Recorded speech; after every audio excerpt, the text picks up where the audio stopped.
শিলিগুড়ি সূর্যনগর সমাজ কল্যাণ সংস্থার তরফে আয়োজিত হলো 26তম ভ্রাম্যমাণ স্বেচ্ছায় রক্তদান উৎসব। আজ দুপুরে সংস্থার তরফে একটি বর্ণাঢ্য শোভাযাত্রার আয়োজন করা হয়। এই শোভাযাত্রা শিলিগুড়ির বাঘাযতীন পার্ক থেকে শুরু হয়ে শহরের বিভিন্ন রাস্তা পরিক্রমা করে ফের বাঘাযতীন পার্কে এসে শেষ হয়।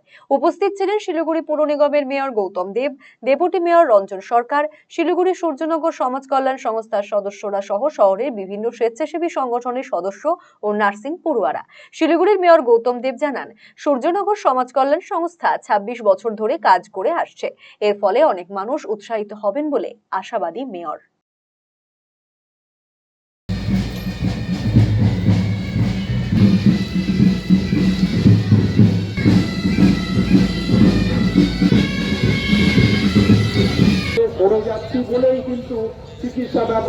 অনেক বছর ধরে 26 বছর ধরে এই কাজটা করছে এবং খুবই আন্তরিকতার সাথে করছে। এটাকে একটা উৎসবের আঙ্গিক দিচ্ছে। এটা খুব ভালো, আমরা সবাই সামিল হয়েছি। খুব সুন্দরভাবে প্রোগ্রামটা হচ্ছে এবং এতে অনেক মানুষ উৎসাহিত হবে, এটা আমরা